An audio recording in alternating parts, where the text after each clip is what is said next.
Well, I wasn't quite sure about whether or not I was ready to start talking, but then I just made a voicemail message clip audio recording for one of my friends.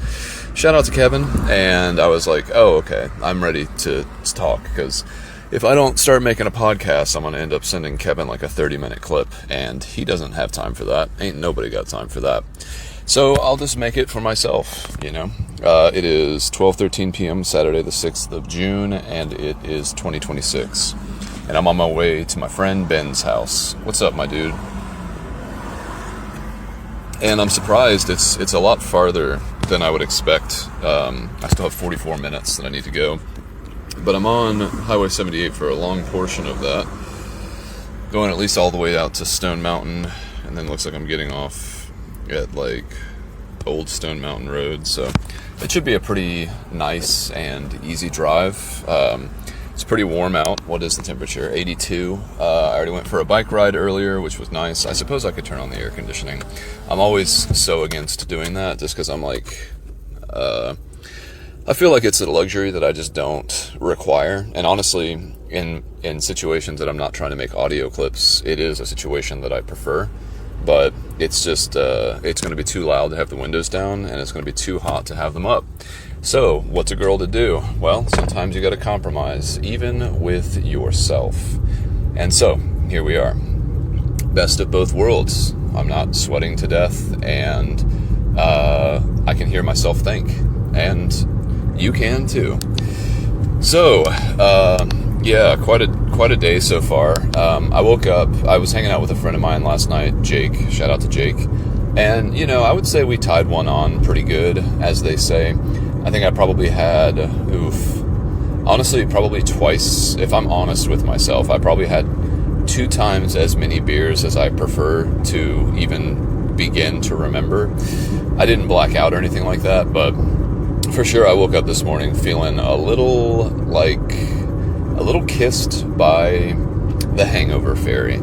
And I was just like, well, I mean, thankfully it wasn't that bad. Like, the worst hangover I've ever had in my life, I feel like what I had this morning was like 25% of that, which is like not so much to where I feel immobilized with nausea and like that weird kind of delicate feeling where like your proprioception is off and like your limbs don't seem to be responding to their place in space in the correct way, you know, but you know, just like, you know, it's like the first couple of days of getting sick or something where you have like a tickle in your throat and you're like, well, this is persistent enough for me to not be able to ignore it. And it's certainly something that is affecting the quality of my life in these moments.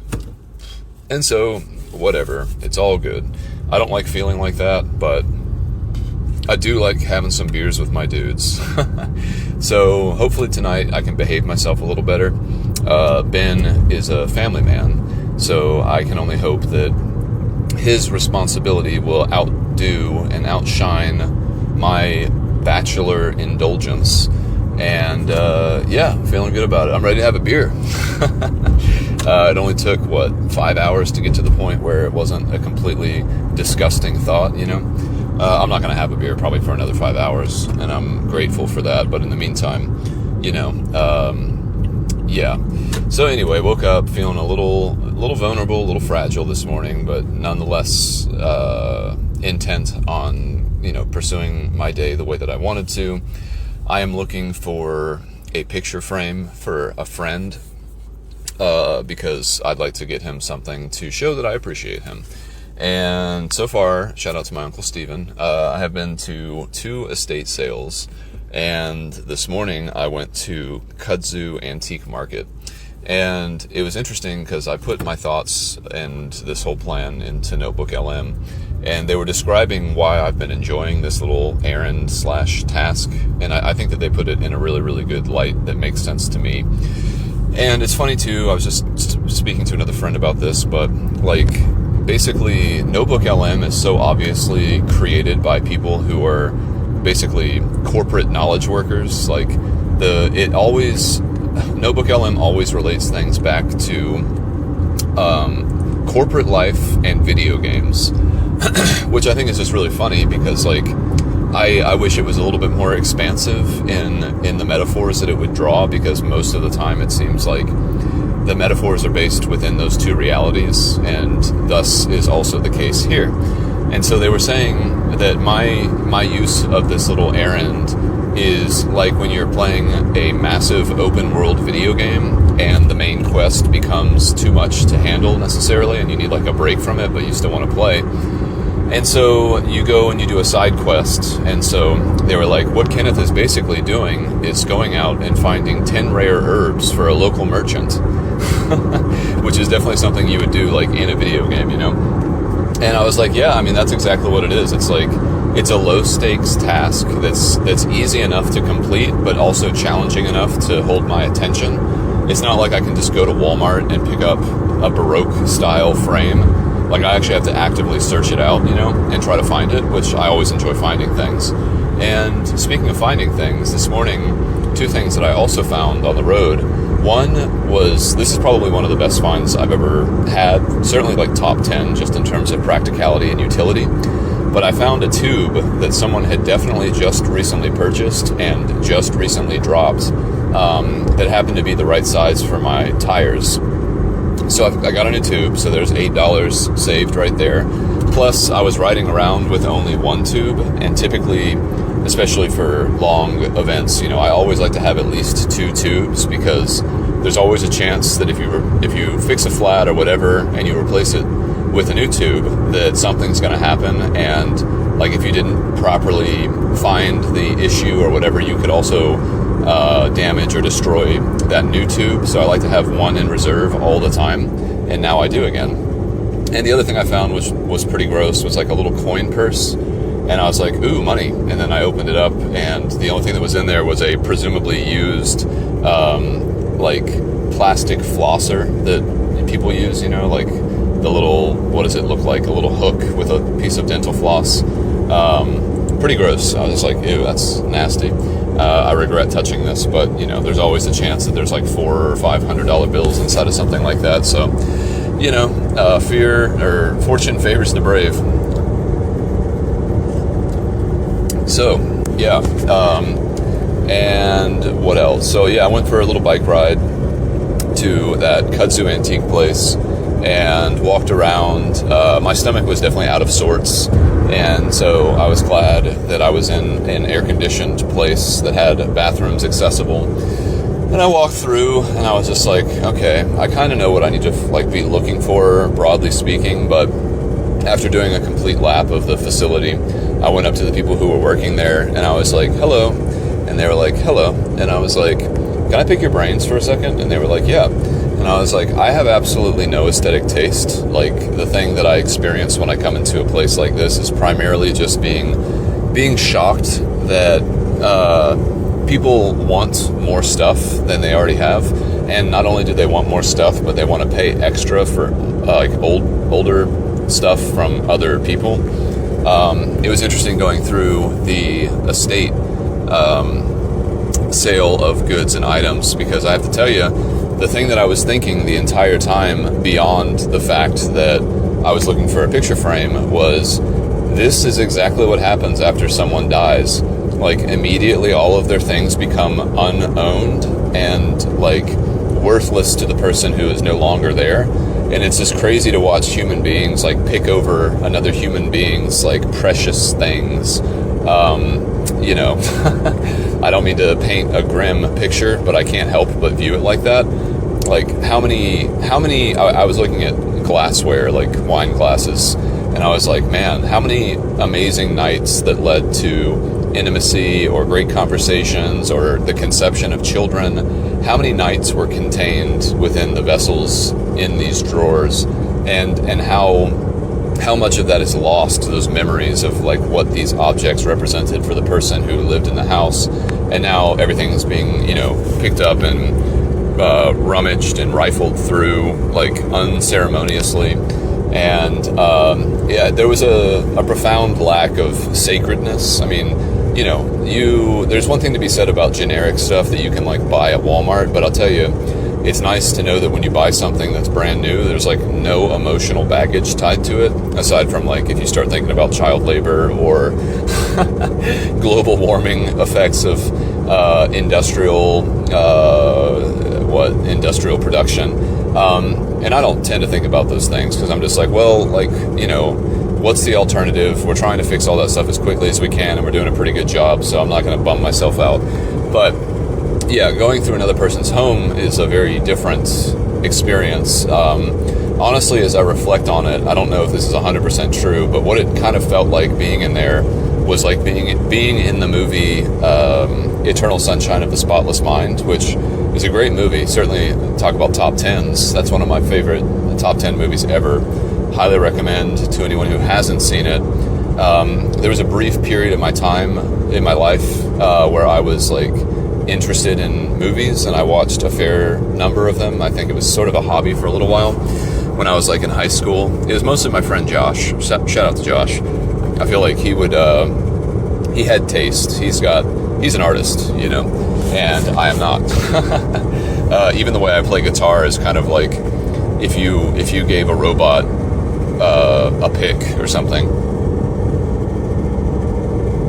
I really think my guitar playing is a very direct expression of my emotional state and the common feelings that I feel. The ones that I like, the ones that build tension, the ones that dissipate that tension. Like, for sure, I am technically an artist in that respect, and also in the respect of speaking, but, you know, my artistic flair doesn't really extend beyond that. Now, as I'm saying this, I'm actually having a fantasy where if I had unlimited money, like, what would I actually do? Like, if I could decorate a house and I had carte blanche to do so, like, what would I actually do? Because I think I actually do have aesthetic taste. It's just funny to characterize myself as not having it, and it also gets me off the hook for how sparse and Spartan my actual living spaces are. I'm just like, yeah, you know, but I don't know what looks good, and so I don't even try. But if I did have infinite money, I think I would probably get like a bunch of peculiar art. There was one thing that definitely drew my attention, which was it was a human anatomy. It was a framed picture from like an anatomy book, and it was it seemed like it was mostly the human head, but there was also an entire body form of a human in a certain pose, you know. And I was like, oh, that's pretty cool. Like, I would get, if I could just like throw it into a, like, you know, what if I could throw it into like a basket and just have it to be mine, I would do that if there was no financial impact whatsoever. Like, you know, when I'm at a store like that and I see a painting that's, or not even a painting, but like this anatomy thing, and I see that it's $112, the thing I think about immediately is that's like my food budget for 3 days and then some. So it's like 3.2%, like 3.2 times my food budget for 3 days. And so I'm just like, well, like, if something happened that was even more important that $112 could help to address within the next 3 days, which is likely, it's possible, you know, I could need a new tire, my car could break down. Like, there are a lot of practical things that might actually need that money. And so that's definitely like the governing force of why I spend absolutely no time like thinking about aesthetics or comfort. Like, comfort for me, it's kind of a zero-sum game. It's kind of binary. Like, if I have a chair, I am comfortable. If I have a bed, I am comfortable. If I have something approximating a table, I am comfortable. And, you know, like, it's interesting. I was thinking about it the other day when I was biking. Go figure. And I was like, yeah, like, consumerism it has taken the idea of like comfort and it has stretched it out to infinity, like in both directions in terms of minimalism and maximalism. And I certainly and firmly exist like in a very specific spot within that spectrum, which is certainly to the far side of minimalism. Like, I think if I could literally live like a caveman and be relatively comfortable with that, especially if the water was pristine, which there's no reason it would be, because even though human industrializing and modern life has certainly introduced a whole host of new toxins and things that will make you sick. Even back in the day, the water wasn't reliable because no one understood that you shouldn't poop in it. In fact, it's probably a very nice place to poop in. And all the other animals that would die in it and stuff like that. There's always been bad vectors for bad bugs through the water.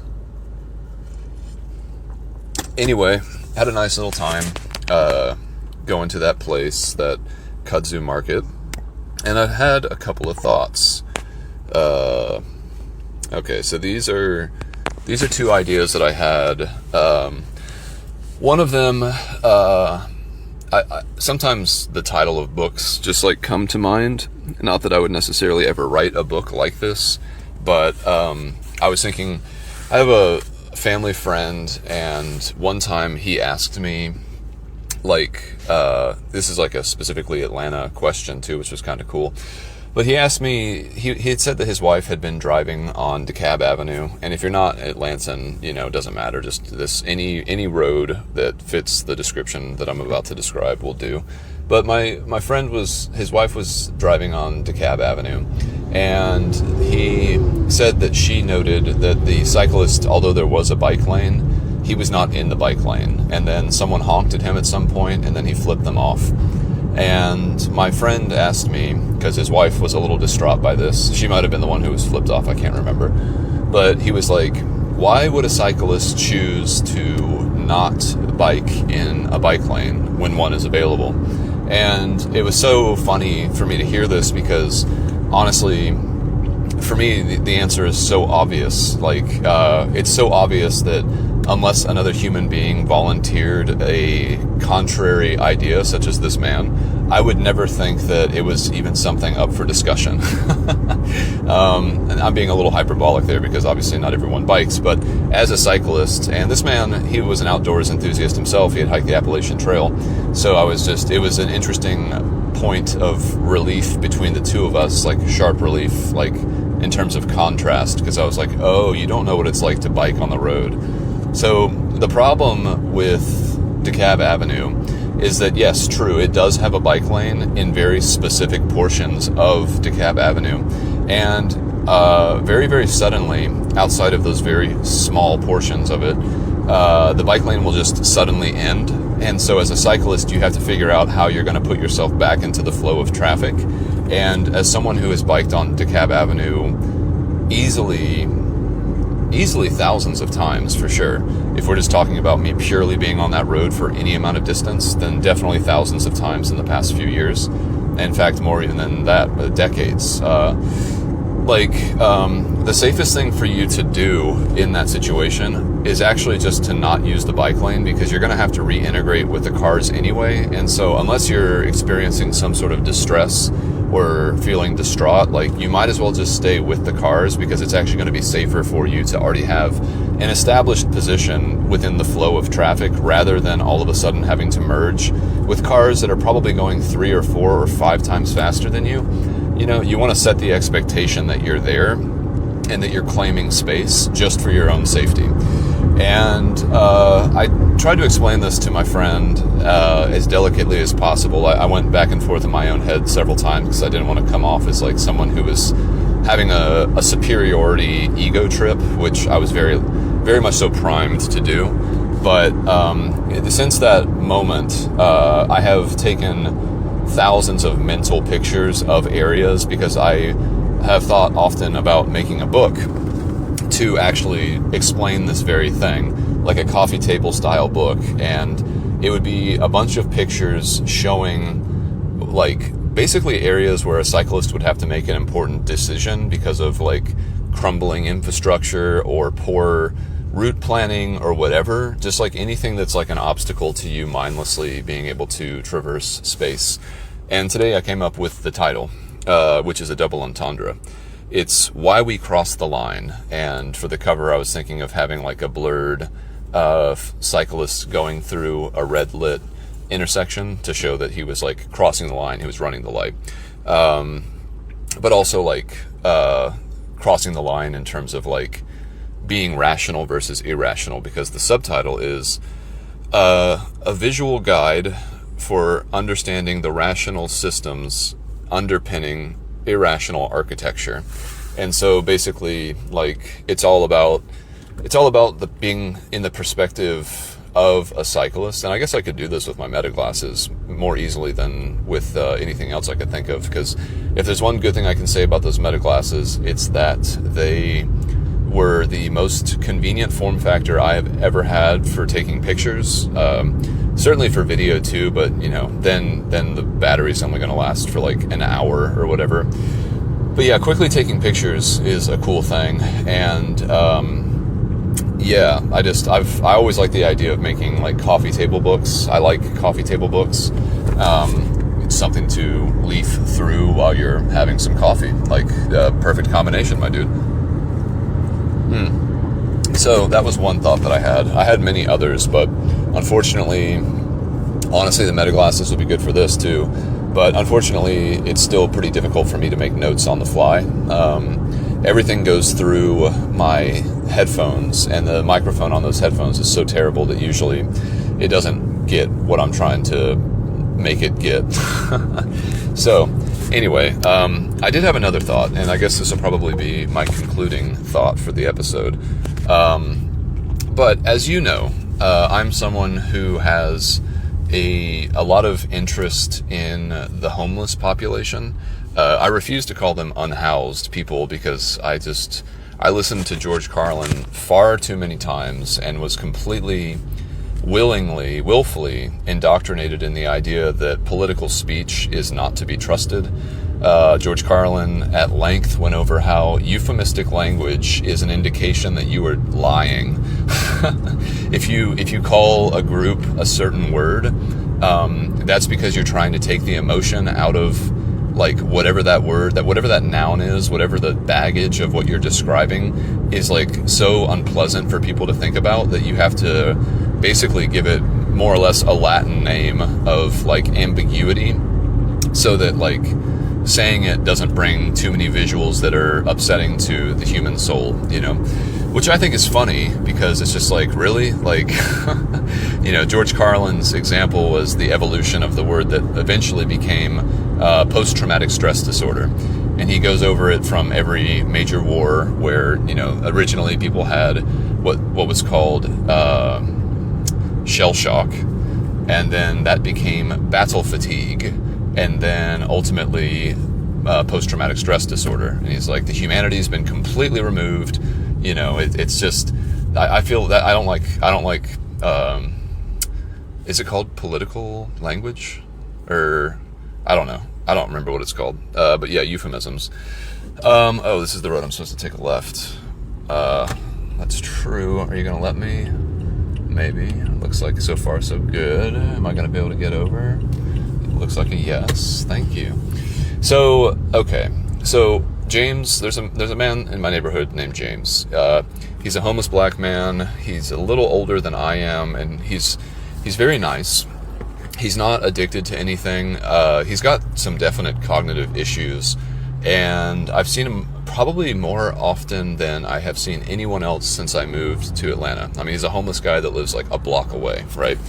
And I think he probably knows where I live by now, so he comes by fairly regularly.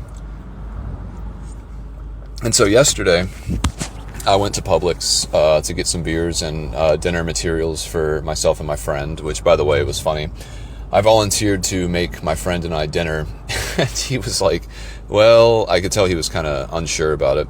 He was like, well, what are you thinking about making? And I was like, okay, dude, like, you sound like every girlfriend I've ever had. I get it. When I hear this said in this kind of a tone, it means, like, if I'm not about to, like, whip out, like, some, like, Wolfgang Puck style food for you, then you are not interested in eating the weird combination of nutrients that I put together on a plate. I get it.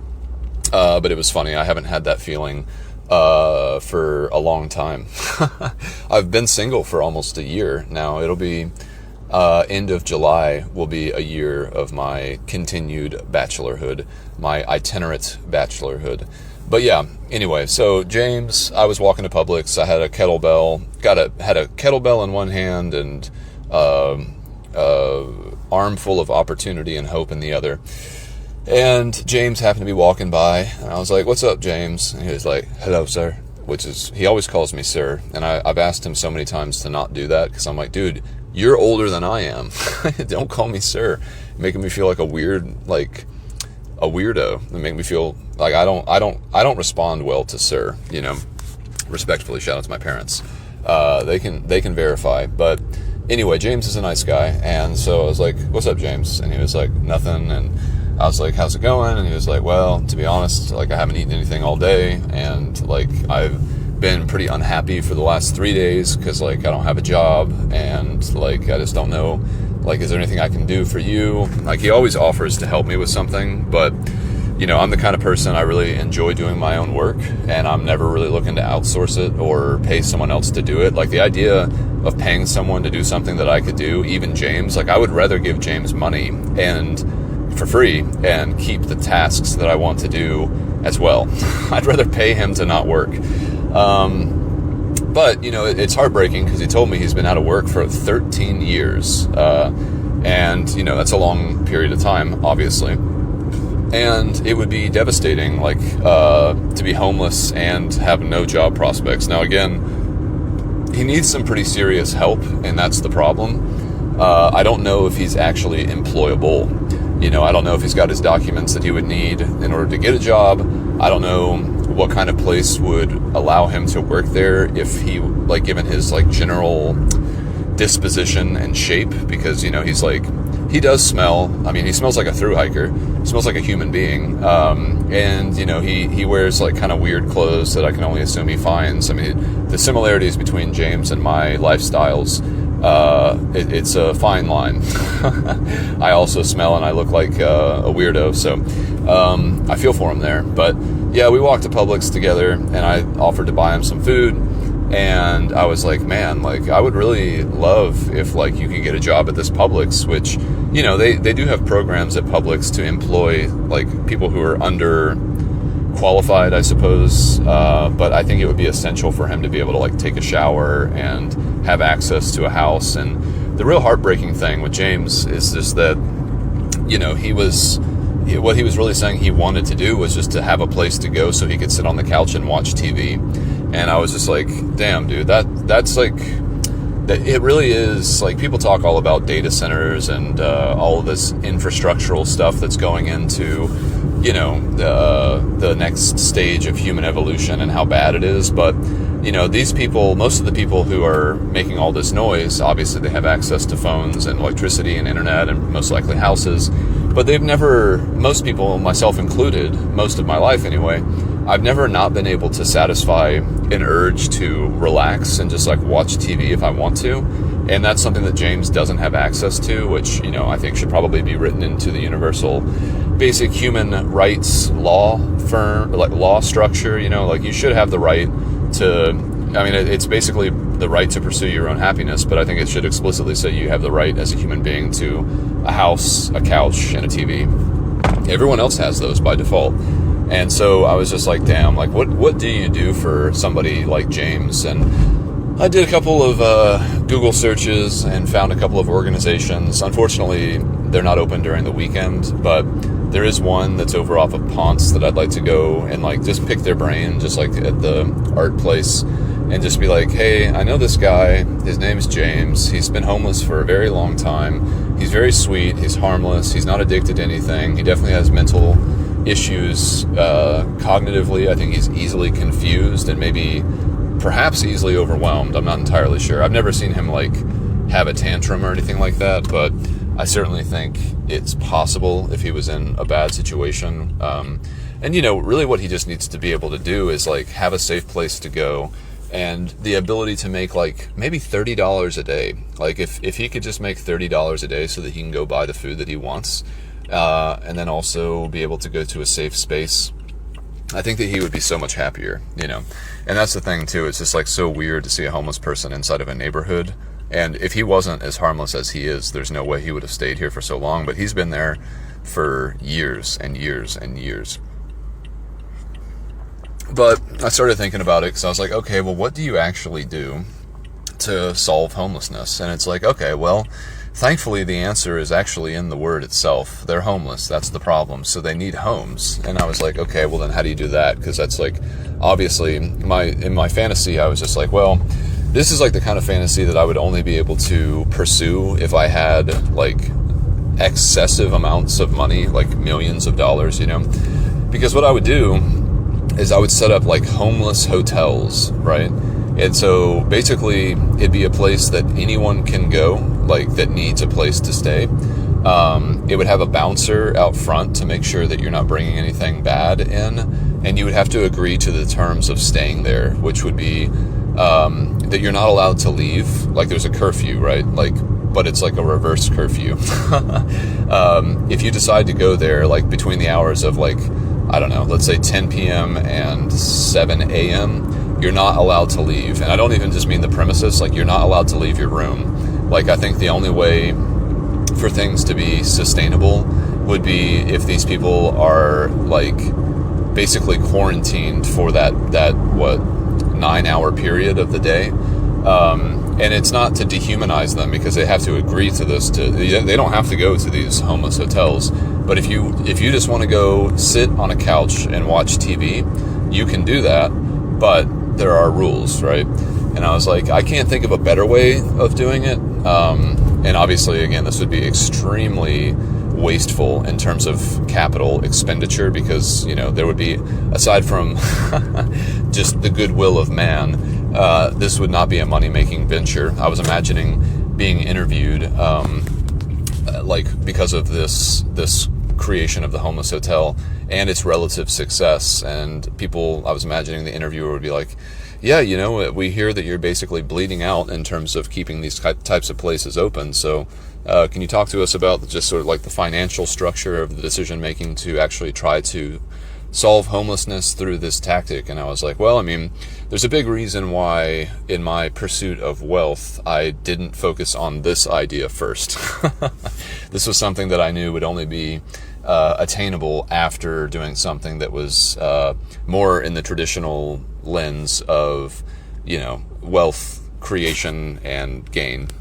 But, you know, I don't know, but I know of, like, you know, the CEO of MailChimp, right? Like Ben Chestnut.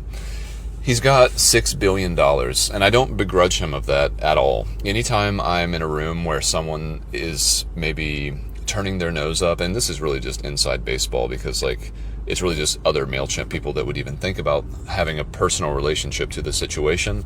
But anytime anyone says anything untoward to Mr. Chestnut, I'm always like, I really think that most people would have made the exact same decision that he did and to sell the company, just because, you know, $6 billion is a lot of money to say no to.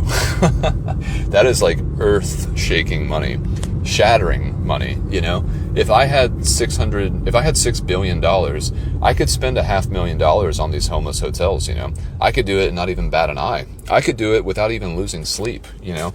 I've given people big tips, like 50% tips, that haunted me for hours after doing so, where I'm just like, oof, why did I do that? That person didn't need free money. If I'm going to tip anyone, I want to give James a tip, you know? And I did give him a tip the other day. I had made a little promise with God, take that as you will, that if I got my job, I would pay that forward, and specifically to James, because the first day that I moved in, I saw James doing his little walk-in loop, and I was like, "What's up, James?" And he was like, "Nothing, sir." And I wasn't able to give him any money, even though he seemed like he would have appreciated even just $5, which is how much I gave him the other day. Because I was just like, you know, $5 for James, like that'll get him a portion of what he wants right now. I'm sure of it. Like whether it's an Arizona tea or a little bit of chicken from the deli at Publix, whatever it might be. But yeah, dude, it's just it's not a hard problem to fix, especially considering that we're floating in heretofore ungodly amounts of money. Where am I going? Straight? Okay, straight. So it's just a matter of like allocating it and getting people to believe in the structure of it being worth putting towards helping other people, which is by and large not something we're necessarily good at as a species, because we've grown up in a scarcity environment for the whole time. And so, the idea of having so much that you can actually take care of other people who aren't even your family members or not even part of your tribe, oof, we don't like that at all. But I've always had a soft spot in my heart for the homeless community, because honestly, I think that they serve as a reminder, and not even so much a reminder, but they are a literal litmus test for human compassion. Like, if there's a lot of homeless people, that means that there's a lot of people not caring about them. And I've always just thought, again, it's that thank God tax idea, where I'm just like, man, thank God my life is not like yours. Like, again, I don't know what factors led to the situation that you're in, and I don't judge you for any of that, because it's not like I had a huge hand in most of what's happened in my life. But I feel for you, and, I see you, and there's like no way that I could ever do enough to make up for the gaps in your life that I can see. But at a minimum, I can do the minimum, which is taking care of an immediate need right now, and also acknowledging that, yes, we actually are the same type of person. We are the same type of animal. And it's just shocking that the economic difference between the two of us leads to a severe decrease in the quality of life for James versus me. I've got so many security nets, shout out to my parents, and social structures and things like that to catch me. And I'm lucky that I'm even normal enough to have established that, because, James being the way that he is, like, it's probably hard for whatever degree of family he has for them to actually deal with him, because it's just like, I don't know. At a certain point, I'm sure that, like, James kind of prefers to be homeless, or maybe prefers to be unhelpable or unreachable or something. Because, he could have a phone, and, like, he could even have a phone that someone else is paying for that would allow him to, go into Publix and email people about jobs or look into programs that could similarly help. But I get the sense I feel like his memory is damaged from something that I think happened prenatally. Maybe his mom drank or other. I don't want to speculate that she was doing anything that's stereotypical, but because it could have just been, who knows, maybe James was born with the umbilical cord around his neck and he didn't get oxygen for the first few minutes. But something happened and it messed up his development, and there are consequences for that, and those consequences have led to him basically sleeping on this one little, it's not called parchment, not portion. He sleeps on this little bit of sidewalk over by the Restore, which is like I don't even know what you'd call it. It's kind of like a thrift store, but like a little bit. They've got brand new stuff. It's like cheap stuff. I don't even know what it is. I've only been in there like one time. I don't like going to stores like that. I'm just like, okay, I get it. There's stuff here. Let's move on. I'm not trying to put more stuff in my house, my dude. But yeah, that's all I got. And I'm 10 minutes away, so I'm going to go ahead and stop it there so I can throw this into Notebook LM and hear what they think about everything. What do you guys think about homelessness? What do you think about my views on political language and euphemistic obscurantism? There's a good one for you. Euphemistic obscurantism. And so I guess that actually makes me think, my final thought for today, for this clip, I'll have many more thoughts today, but there was this shirt that a friend, shout out to Ray, he used to wear this shirt in high school, and I always just thought it was a really cool shirt, but it says Eschew Obfuscation, which means like avoid confusion. But it's so funny because the best jokes are the ones you have to explain. But the shirt itself is confusing. Eschew Obfuscation. It's like the funniest possible way to tell people to keep it simple, by saying it with the most complicated words in English that you can't, if you're not like erudite with your linguistic palette of possibilities, those two words, they won't make any sense, which is great. You become confused. It's a, I don't even know. Notebook LM, what do you call that? I'm sure there's some sort of linguistic word that is specifically used for that. But for now, Eschew, Obfuscation, good luck even just saying it. And shout out to my parents, love you, bye.